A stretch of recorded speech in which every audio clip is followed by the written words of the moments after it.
Apakah dunia saat ini takut pada Tiongkok?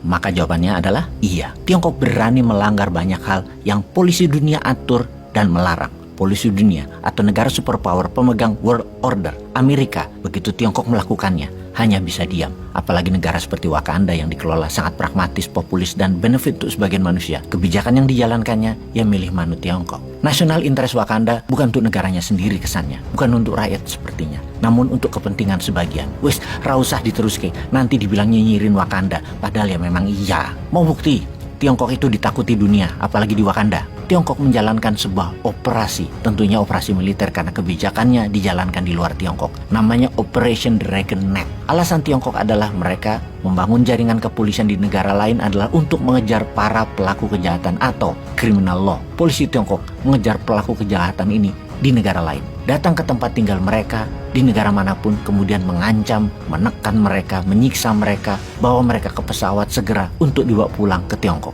Untuk melaksanakan hal ini, Tiongkok membangun kantor polisi di negara orang, dan saat ini ada lebih 100 lokasi di 53 negara. Tiongkok memiliki kantor polisi tersebut, dan hal ini sesungguhnya melanggar hukum banyak negara. Yang mengerikan adalah negara-negara tersebut tahu apa yang dilakukan polisi Tiongkok tersebut, namun memilih diam karena takut.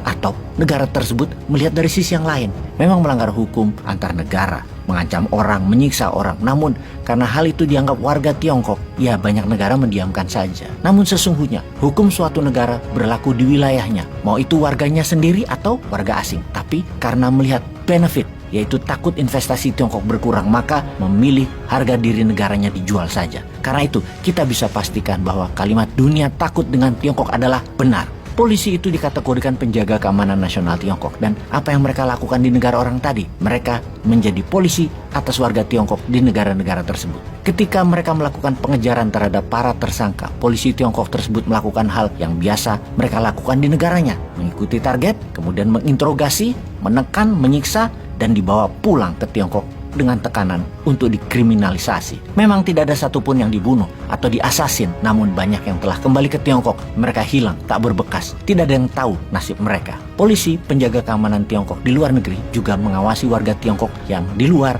atau diaspora warga biasa yang tidak melakukan kriminal, namun memastikan mereka tetap menjadi warga Tiongkok yang bayar pajak negara dan kewajiban negara lainnya. Juga memastikan mereka tidak pindah, ngabur, melepas kewarganegaraannya. Salah satu tugas polisi Tiongkok di luar negeri adalah itu. Selama 10 tahun ini lebih dari 200.000 warga Tiongkok yang dipaksa pulang karena berbagai alasan, yang terbanyak tentunya yang mau lari karena tindakan kriminal atau tindakan yang dianggap kriminal yang mereka lakukan di negara Tiongkok. Di antara Operation Dragon Net ada Operasi Fox Hunt. Yang ini khusus karena operasi ini adalah operasi menangkap lawan politik Xi Jinping. Fox Hunt lebih ke masalah politik. Kalau Dragon Net lebih global, difokuskan ke koruptor yang kabur dari Tiongkok dan orang kaya Tiongkok yang ngabur karena ingin keluar dari Tiongkok, juga penghindar pajak perusahaan dan pajak pribadi yang besar, alias itulah semua bagian dari Operation Dragon Net. Semua menyangkut national interest. Secara hukum internasional sesungguhnya Tiongkok tidak bisa melakukan apa yang mereka lakukan sekarang ini karena melanggar hukum wilayah sebuah negara. Tidak bisa hukum negara lain dipraktekkan di negara lainnya lagi dengan membawa kekuatan keamanan sendiri di negara lain. Ikuti sistem negara lain tersebut. Biarlah polisi lokal negara lain melakukannya, baru diberikan ke mereka. Sementara warga asing tersebut tidak melakukan tindakan kriminal di negara lain yang mereka tinggali, maka secara hukum tidak bisa dilakukan pemaksaan, penyiksaan terhadap mereka ala Tiongkok. Jadi Operation Dragon Net adalah melanggar hukum internasional, illegal. Hampir di seluruh negara Eropa ada pangkalan polisi Tiongkok tersebut, juga di Amerika Selatan, Afrika, tak terkecuali Kanada dan Amerika, juga di Indonesia dan juga di Wakanda. Sesungguhnya tuan rumah seharusnya melindungi semua orang yang tinggal di negara mereka.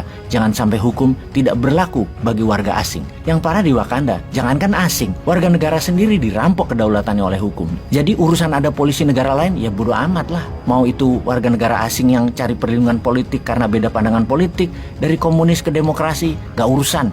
Mau itu pengungsi yang keluarganya disiksa di negara asing, polisi lokal ora urusan. Seakar polisi Tiongkok biarin aja, yang penting gua makan dan jabatan gua cepat dan cuan gua banyak. Yang anehnya ya, sekali lagi, kejadian ini terbanyak di Eropa. Warga Tiongkok yang gerah dengan tekanan politik banyak yang ngabur ke Eropa dan sudah ribuan yang dipaksa ditekan balik ke Tiongkok. Pelanggaran HAM terjadi di negara yang katanya menjunjung HAM. Eropa adalah benua yang mengajari HAM, yang misalnya berani memberikan sanksi kepada Rusia, namun tidak berani melakukan apapun terhadap Tiongkok. Diam saja atas ribuan pelanggaran HAM dan pelanggaran konstitusi lokal negara Eropa. Ini membuktikan mereka, Eropa, takut pada Tiongkok. Oke, apa moral story dari Operation Dragon Knight ini?